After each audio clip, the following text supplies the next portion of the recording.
আজকে আমরা এসএসসি বা নবম দশম শ্রেণীর বায়োলজির ফার্স্ট চ্যাপ্টার পড়ব। বায়োলজির যে ফার্স্ট চ্যাপ্টারটা বা যে চ্যাপ্টারের নামটা হচ্ছে যে কি জীবন পাঠ। আজকে আমরা এই চ্যাপ্টারটা তো আশা করি আমরা খুব তাড়াতাড়ি এই চ্যাপ্টারটা বুঝতে পারবো। তো এখন আমরা শুরু করি পাঠের প্রথম পাঠ দিয়ে, যেটা নাম হচ্ছে জীববিজ্ঞানের ধারণা। জীববিজ্ঞানের ধারণা। এখানে আসলে তোমাকে বায়োলজি নিয়ে ধারণা দিয়েছে যে বায়োলজি পড়ার গুরুত্বটা কি বা বায়োলজি আমরা কেন পড়ব। আসলে বায়োলজি হচ্ছে ফিজিক্স আর কেমিস্ট্রি। ফিজিক্স আর কেমিস্ট্রি হচ্ছে একটি সমন্বিত রূপ, বা বলতে গেলে হচ্ছে কি যে যৌথ একটা রূপ হচ্ছে বায়োলজি। তো অনেকে এটা মনে করতে পারি যে কি যে এই দুটা পড়লেই তো বায়োলজি না পড়লে হয়, যেহেতু সমন্বিত রূপ না। আসলে ফিজিক্স আর বায়োলজি পড়ার কেমিস্ট্রি পড়ার পর বায়োলজিটা কেন পড়া? আসলে আমরা যদি পৃথিবীর প্রত্যেকটা বস্তুকে ভাগ করি তাহলে এটা দুইটা জিনিস আসে। একটা হচ্ছে হয়তো বা জীব, আর না হয় জড়। জড় হবে, জড়।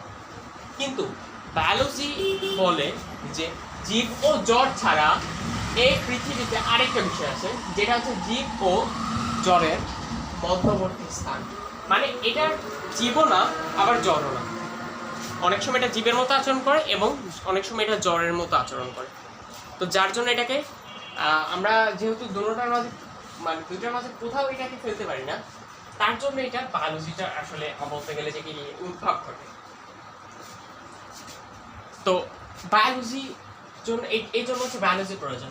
এখন আমরা দেখি বায়োলজি অর্থটা। বায়োলজি যে শব্দটা,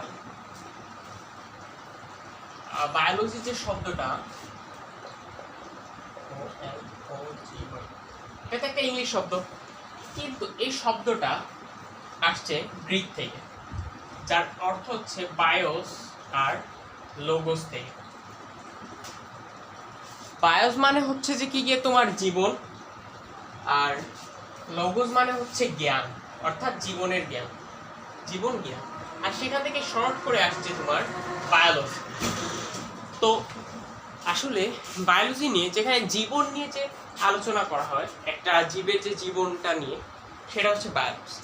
ওকে, বায়োলজি যেটা, এটা আসলে অনেক আদিকালে এটা উদ্ভাবন ঘটে। তবে এই বায়োলজিটি ডিফিকাল্ট বা অন্যরকম ছিল, ডিফারেন্ট ছিল। আগের যে বায়োলজিটা ছিল এটার কনসেপ্ট এখনের মতো না।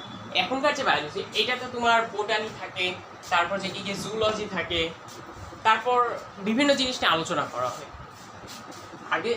আগে যেটা ছিল, আগেটা হচ্ছে যে কি কেমন বায়োলজি, যে এটাকে বলে হার্বাল মেডিসিন সিস্টেমের মতো, যে তোমার শুধু একটা মানুষের যে ট্রিটমেন্টের জন্য আর কি যা করা যেত, বা ওই যে এটাকে বলে ন্যাচারাল ট্রিটমেন্ট টাইপের কিছু একটা বলে, বা অর্গানিক ট্রিটমেন্ট। যে তোমার হাত কেটে গেছে, তাহলে তুমি প্রকৃতির মাধ্যমে কিভাবে সুস্থ হবা, বা কোনো রোগ ধরা পড়ছে, ওই যে ন্যাচারাল মেডিসিন, বিভিন্ন উদ্ভিদের যে বিভিন্ন শাখা প্রশাখা দিয়ে কিভাবে সুস্থ হবা, বা তোমার হাত ভেঙে গেলে তুমি কিভাবে ইয়ে করবা, ওইটাকে মানুষ আগে চিকিৎসা শাস্ত্র বা বায়োলজি, মানে এক কথা চিকিৎসা শাস্ত্রকে মানুষ আগে বায়োলজি মনে করত। এটা হচ্ছে তোমার আদিকালে। কিন্তু এখন তো এভলিউশন হয়, মানুষ আস্তে আস্তে উন্নতির পথে যায়, জ্ঞান অর্জন করা শুরু করে। তো মানুষ তখন আর কি করলো, এই চিকিৎসা শাস্ত্রকে আর বায়োলজি বললো না, তারা এখানে ওই যে জীবনের জ্ঞান আর বিভিন্ন জিনিস অ্যাড করতে শুরু করলো। তারা শুরু করলো যে কি গিয়ে উদ্ভিদ নিয়ে জানতে, উদ্ভিদের বিভিন্ন প্রজাতি নিয়ে জানতে, শাখা প্রশাখা নিয়ে জানতে, উদ্ভিদের দেহের ভিতরে কাজ কেমনে করে, মানুষের দেহে বা বিভিন্ন প্রাণীর দেহে কীভাবে কাজ করে, এগুলো নিয়ে তারা জানা শুরু করলো। আর ওভারঅল এই সম্পূর্ণ যে বিভিন্ন বিভিন্ন ধরনের শাখা তৈরি, বোটানি, জুলজি, তারপর তোমার দেখা যায় যে কি ট্রিটমেন্ট নিয়ে আরও অনেক কিছু, মরফোলজি, সাইটোলজি, এমব্রায়োলজি, অ্যাভলিউশন, বিভিন্ন জিওগ্রাফি, বায়োজিওগ্রাফি। তো এগুলা নিয়ে ওভারঅল পরবর্তীতে তোমার বায়োলজি বলা হয়। এভাবে হচ্ছে তোমার বায়োলজির গঠন। এখন আমরা দেখি বায়োলজি যে এটা শাখার প্রশাখা কতটুকু তোমার বিস্তৃত, মানে বায়োলজিতে কি কি ডিপার্টমেন্ট আছে বা কি কি সাবজেক্ট আছে। বায়োলজির যে সাবজেক্টটা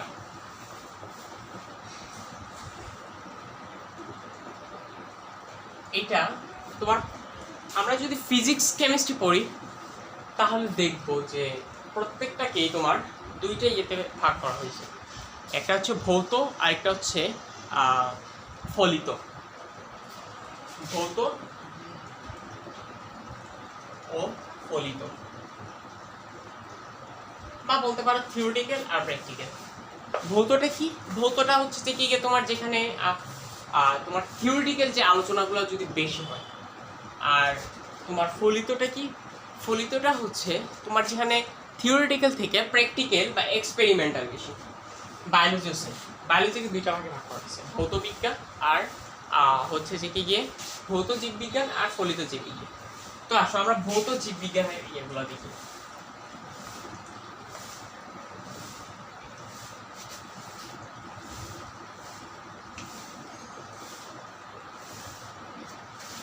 ভৌত জীববিজ্ঞান যেটা হচ্ছে এর মাঝে একটা হচ্ছে মরফোলজি। মরফোলজি অর্থাৎ এখানে হচ্ছে তোমার মানুষের বিভিন্ন অঙ্গ সংস্থান নিয়ে আলোচনা করা হয়। এটা হইতে পারে বাহিরের অঙ্গ সংস্থান বা ভেতরের অঙ্গ সংস্থান। এখন এইটা যদি তোমার বাইরের অঙ্গ সংস্থান নিয়ে আলোচনা করে তখন এটাকে বলে এক্সটার্নাল মরফোলজি। এক্সটার্নাল দেন হচ্ছে মরফোলজি। আর যদি এটা ভেতরের অঙ্গ প্রত্যঙ্গ নিয়ে আলোচনা করে তখন এটাকে বলে ইন্টারনাল মরফোলজি, বা আরেকটা নাম বলে যেটাকে বলে অ্যানাটমি। যে তোমার মেডিকেল একটা ডিপার্টমেন্ট থাকে যে অ্যানাটমি ডিপার্টমেন্ট, এটা হচ্ছে তোমার মরফোলজি। তারপর আরো আছে শ্রেণীবিন্যাস বিদ্যা বা টেক্সোনমি।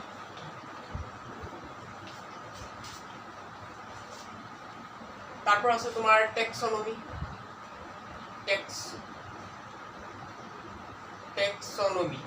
বা শ্রেণীবিন্যাস বিদ্যা, যেখানে তোমার উদ্ভিদকে বা বিভিন্ন পৃথিবীর সকল যে প্রাণীকে যদি কোনো শ্রেণীবিন্যাসের মাধ্যমে সুসংজ্ঞায়িত করা হয় বা বিন্যস্ত করা হয় ওই যে শাখায়, ওই শাখাকে বলে টেক্সোনমি বা শ্রেণীবিন্যাস। তারপর আছে তোমার ফিজিওলজি বা এটা আরেকটা নাম হচ্ছে যে কি ফিজিওলজি বা শারীরবিদ্যা। আমাদের দেহের ভিতর যে বিভিন্ন জৈব রাসায়নিক কার্যাদি হয় বা রেচনতন্ত্র বা আরো যে কাজগুলো হয় ওইগুলো নিয়ে আলোচনা করা হয় ফিজিওলজিতে। তারপরে তোমার আরো আছে যেমন হিস্টোলজি।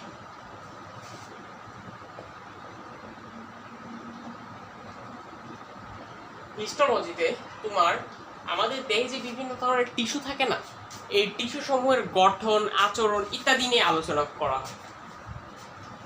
তারপর থাকে যেটি কি এমব্রায়োলজি।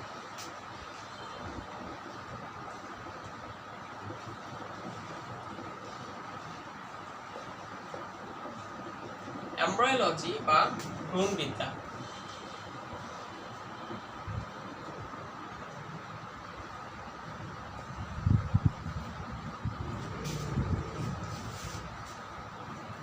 ভ্রূণবিদ্যা এখানে তোমার আলোচনা করা হয় আমাদের যে জনন কোষের বংশ বিস্তার বা ওইটার গঠন, পরিস্ফুটন, বৃদ্ধি ইত্যাদি নিয়ে আলোচনা করা হয় তোমার এমব্রায়োলজি বা ভ্রূণের যে পরিস্ফুটন এগুলা নিয়ে। তারপর আছে তোমার যে কি কি সাইটোলজি।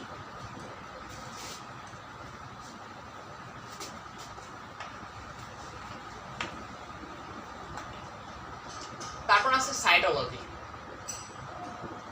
সাইটোলজিতে তোমার কি নিয়ে আলোচনা করা হয় জানো? সাইটোলজি হচ্ছে আমাদের যে দেহকোষ আছে না, এই দেহকোষের গঠন, কার্যক্রম, বিন্যাস, প্রকারভেদ ইত্যাদি নিয়ে আলোচনা করা হয়। তারপরে আছে তোমার যে কি গিয়ে বংশগতি বা জেনেটিক্স। জেনেটিক্সে তোমার আলোচনা করা হয় আমাদের যে বিভিন্ন ধরনের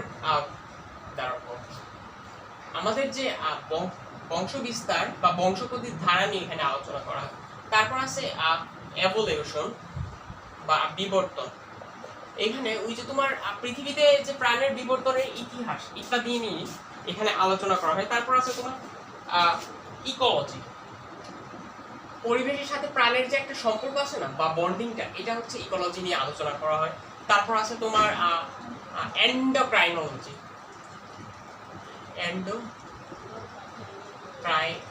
এখানে তোমার আলোচনা করা হয় ইয়ে নিয়ে যে আমাদের দেহের যে বিভিন্ন হরমোন, ওই হরমোনের কার্যকারিতা নিয়ে এখানে আলোচনা করা হয়। তো তারপর এগুলো নিয়ে হচ্ছে তোমার ভৌত জীববিজ্ঞান। তো এখন যদি ফলিত জীববিজ্ঞান দেখো, তাইলে আমরা যদি দেখি এখন ফলিত জীববিজ্ঞান, তো ফলিত জীববিজ্ঞানে তোমার আছে প্যালেন্টোলজি, PALENTOLOGY। এখানে তোমার জীবাশ্ম বিজ্ঞান, মানে ওই যে জীবাশ্ম বুঝো না, ফসিল, এগুলো নিয়ে আলোচনা করা, যে মাটির ভেতরে যে বিভিন্ন ফসিল থাকে, তারপর ওই সম্পর্কে যে বিজ্ঞানটা ওইটা। তারপর আরো আছে যে কি তোমার বায়োস্ট্যাটিস্টিক্স, এগুলো হচ্ছে প্র্যাকটিক্যাল। এখানে তোমার জীব পরিসংখ্যান নিয়ে আলোচনা করা,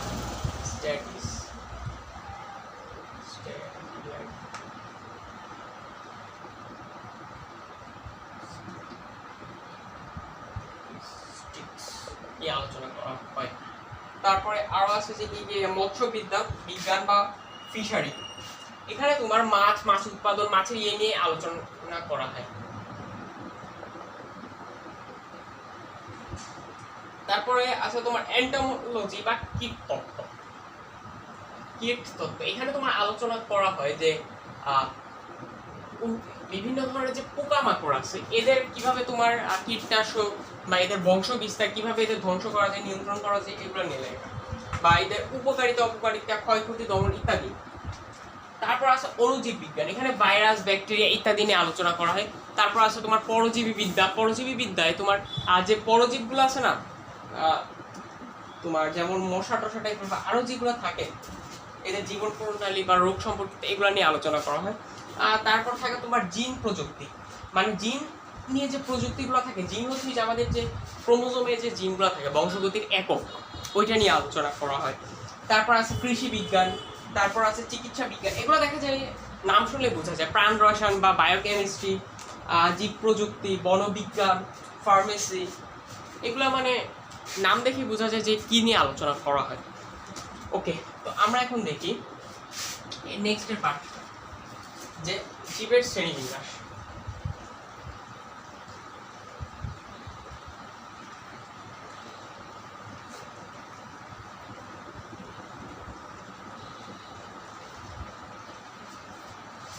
আসলে জীবের শ্রেণীবিন্যাস করে আজ পর্যন্ত উদ্ভিদের 4 লক্ষ ও প্রাণীর 13 লক্ষ প্রজাতি পাওয়া যায়। তবে এখানেই শেষ না, বিজ্ঞানীরা ধারণা করেন যদি পুরোপুরিভাবে এগুলো সব বের করা যায়, তাহলে এটা প্রায় 1 কোটিতে সর্বমোট দাঁড়াবে এদের প্রজাতির সংখ্যা। জাস্ট তাহলে জনসংখ্যা বলতে গেলে হিসাব এটা হিউজ।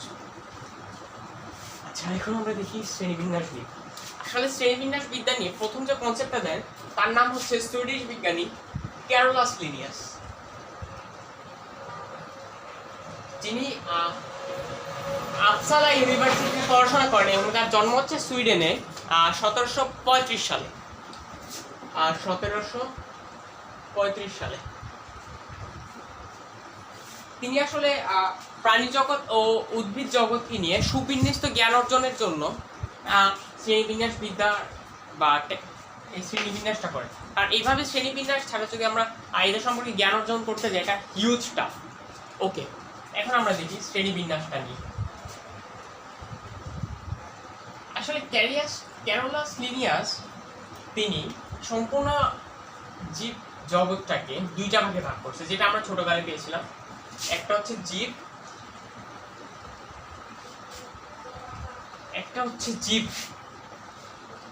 অন্যটা হচ্ছে জড়। কিন্তু এইভাবে আর চলে না। তো তারপর 1969 সালে আরএফ হুইটেকার এটাকে 5টি রাজ্যে ভাগ করে।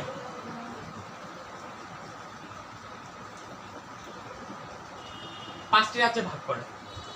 যেমন আমি 5টি রাজ্য আমরা তো সবাই জানি, যে নামগুলো কি মনেরা, প্রোটিস্টা, ফানজাই, প্লান্টি, অ্যানিমেলিয়া। এবং পরবর্তীতে এর 5 বছর পর 1969 সালের 5 বছর পর 1974 সালে মার্গুলিস তার হাড়ে ছুঁইটাকারের যে 5টা রাজ্য ছিল না, এটাকে আরো 2টা সুপার কিংডমে ডিভাইড করে, যার একটা ছিল প্রোকিউরিটা আর একটা হচ্ছে ইউক্যারিওটা। তো আসলে এখন আমরা দেখি প্রোকিউরিটা এটা আসলে এইখানে তোমার ওইসব জীবকে মানে এ রাজ্যের অন্তর্ভুক্ত করা হয়েছে যাদের কোষ সুগঠিত না বা কোষের সকল অঙ্গ প্রত্যঙ্গ বিদ্যমান না। এগুলার বৈশিষ্ট্য কি কি তুমি বলতে পারো? যেমন মনেরা, আসলে এদের মনেরা হচ্ছে একমাত্র যে রাজ্য যেটা 1 নাম্বার সুপার কিংডম প্রোক্যারিওটাতে পড়ে, কারণ এর কোষগুলো সুগঠিত না। তোমরা যদি এটাকে নিয়ে পড়ো মনেরা রাজ্যের জীব নিয়ে, তাহলে দেখবে এরা হচ্ছে এক কোষী ফিলামেন্টাস বা কলোনিয়াল, মানে এরা হচ্ছে ফিলামেন্ট তৈরি করে একজনের সাথে একজন মিলে সুতার মতো। যেমন এই যে এভাবে মনে রাখছে এরা বসবাস করে। এদের কোষ কিন্তু সুগঠিত না, এদের কোষে তোমার নিউক্লিয় ক্রোমাটিন তন্তু এদের কোষে তোমার নিউক্লিয় পর্দা, নিউক্লিয় জালিকা, প্লাস্টিড, তারপর আরো অন্যান্য অঙ্গাণু, মাইটোকন্ড্রিয়া এগুলো বিদ্যমান নাই। এরা শোষণ বা ফটোসিনথেসিস প্রক্রিয়ায় খাদ্য গ্রহণ করে এবং এরা তোমার যে বংশ বিস্তার করে দ্বিবিভাজন প্রক্রিয়া। এদের যদি দেখো বৈশিষ্ট্য মানে উদাহরণ দেখো, তাইলে দেখবা নস্টক আছে, বা আরেকটা হচ্ছে যে কি তোমার ব্যাকটেরিয়া। আচ্ছা আসো এখন আমরা আরো দেখি।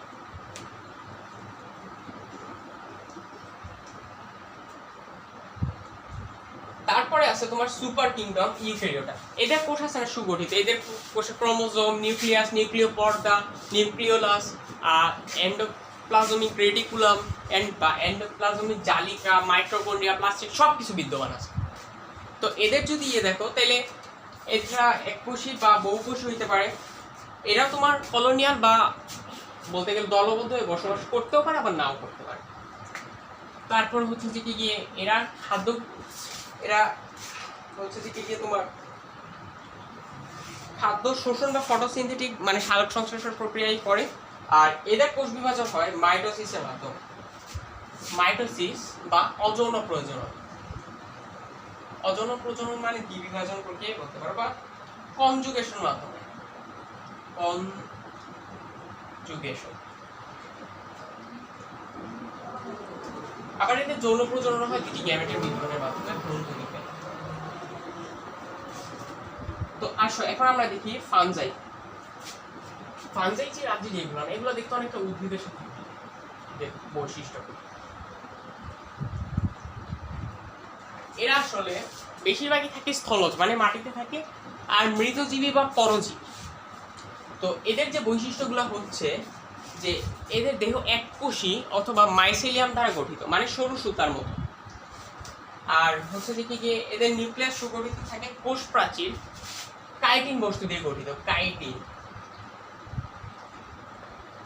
এটা কোষ প্রাচীর কাইটিন বস্তু দিয়ে গঠিত এবং এরা খাদ্য গ্রহণ করে শোষণ পদ্ধতিতে উদ্ভিদের মতো। এবং এরা তোমার হ্যাপ্লয়েড স্পোরের মাধ্যমে বংশবৃদ্ধি করে। Haploid spore.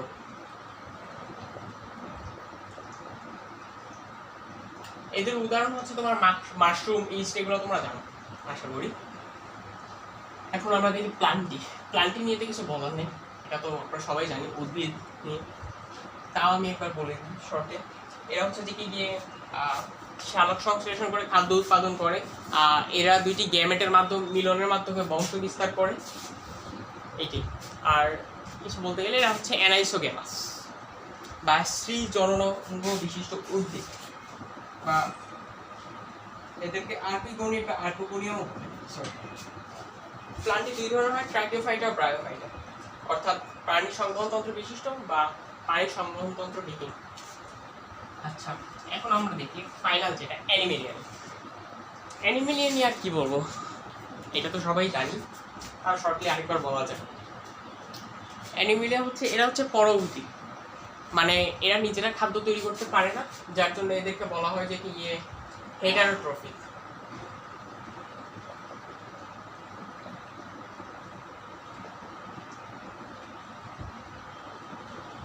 এদের মাঝে অনেকে আবার থাকে যে কি তোমার খাদ্য গলাধকরণ বা গিলে খায়, দেহে লোম থাকে, জটিল টিস্যুতন্ত্র বিদ্যমান থাকে এদের শরীরে।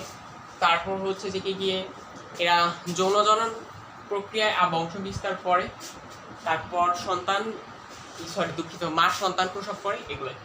তো আসা এখন দেখি বিন্যাসের বিভিন্ন ধাপ। শ্রেণীবিন্যাসের জন্য বিভিন্ন ধাপ বের করা হয়েছে, যেমন এই ধাপগুলো হচ্ছে রাজ্য, পর্ব, শ্রেণী, বর্গ, গোত্র, গণ, প্রজাতি। মানুষেরটাই যদি বলি, মানুষ হচ্ছে অ্যানিমেলিয়া রাজ্যের, পর্ব হচ্ছে কর্ডাটা, আর মানুষের শ্রেণী হচ্ছে যে কি মামালি। তারপর প্রাইমেট বা মানুষের বর্গ হচ্ছে প্রাইমেট, গোত্র হচ্ছে হোমিনিড, গণ হচ্ছে হোমো, প্রজাতি হচ্ছে হোমোসেপিয়েন্স। এখানে আসলে প্রত্যেকটা প্রাণীকে এইভাবে আলাদা করা হয় যে তারা কোন রাজ্যে পড়লো, তারপর কোন পর্বে পড়লো, কোন শ্রেণী, কোন বর্গ, কোন গোত্র, কোন গণ, কোন প্রজাতিতে। আর প্রত্যেকটা দেখা যায় যে কি তারা যখন একটা থেকে আরেকটা ছুটে যেতে চায়, তো তাদের কোয়ান্টিটি বা সংখ্যাটা কমতে থাকে। ওকে,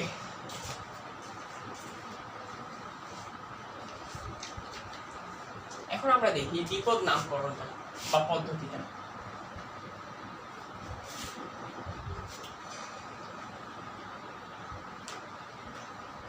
আসলে দ্বিপদ নামকরণ প্রত্যেকটা জীবেরই দুইটা পদ দিয়ে বা দুইটা ওয়ার্ড দিয়ে নামকরণ করা হয়, যেটাকে বলা তার বৈজ্ঞানিক নামকরণ। এই নামটা হয় তার প্রজাতি ও গণের নাম অনুসারে। তো এই নামটা করা অনুযায়ী কিছু রুলস আছে। এই রুলসগুলো প্রণয়ন করে আইসিবিএন, অর্থাৎ ইন্টারন্যাশনাল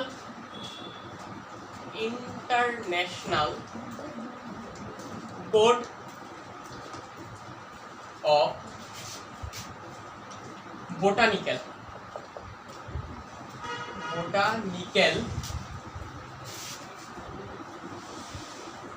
নমেনক্লেচার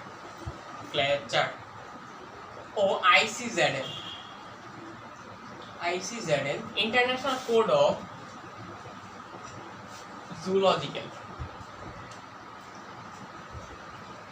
নমেনক্লেচার। আসলে এটা কোনো সংগঠন না, এটা হচ্ছে দুইটা পুস্তক আকারে একটা বলতে গেলে দলিলের মতো। ওকে, তো এরা কিছু নিয়ম দিচ্ছে যে এই নিয়মে তুমি যদি কোনো প্রাণী পাও তাহলে ওইটা নামকরণ করো। তো এগুলো নামকরণের বিভিন্ন পদ্ধতি আছে, তো পদ্ধতিগুলো আমরা দেখি। এর মাঝে একটা ধরি যে তুমি যদি এগুলো নামকরণ করো, তাহলে প্রথম এটার যে যৌক্তিক ও সঠিক নাম দিবে তার নামটা আগে গ্রহণ করা হবে। তারপর হচ্ছে যে কি একই নাম, এমন কোনো নাম দেওয়া যাবে না যে নামটা অন্য কোনো বলতে গেলে যে কি প্রাণীর নামের সাথে মিলে। তারপর হচ্ছে যে কি এই নামটা তুমি যখন লিখবা, যদি কম্পিউটারে লিখো তাহলে অবশ্যই এটাকে বোল্ড করে লিখতে হবে। আর যদি তুমি হাতে লিখো তাহলে ওইটার নিচে ভাবে একটা টান দিয়ে লেখা লাগে, যেমন অ্যালিয়াম সেপা, পেঁয়াজের বৈজ্ঞানিক নাম।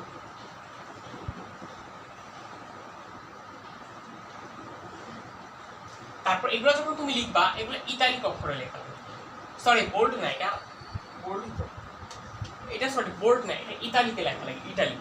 আর যদি তুমি হাতে লিখো তখন তুমি এভাবে নিচে আন্ডারলাইন করে লিখো। তারপর হচ্ছে এগুলো লেখার সময় জাস্ট সামনের অক্ষরটা বড় হয়। এগুলো হচ্ছে তোমার বিভিন্ন হচ্ছে যে কি পদ্ধতি যে কিভাবে নামকরণ করা হয়।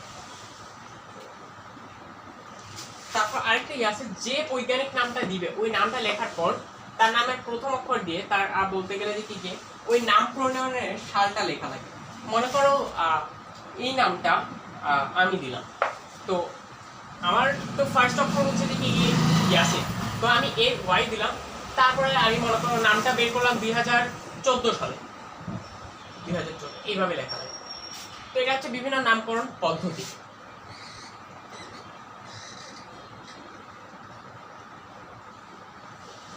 তো এখানে আরো বিভিন্ন জিনিসের বৈজ্ঞানিক নামগুলো আমাদের বই আছে, এগুলো আমরা পড়ব। তো আজকে আমাদের ক্লাস হচ্ছে এতটুকুই, আশা করি সবাই বুঝতে পারছি। এবং তোমাদের কাজ হবে এখানে যে বৈজ্ঞানিক নামগুলো ও ভৌত ও ফলিত বিজ্ঞানের যে শাখার নামগুলো এগুলো ভালো করে পড়বে, এগুলো থেকে এমসিকিউ বেশি আসে।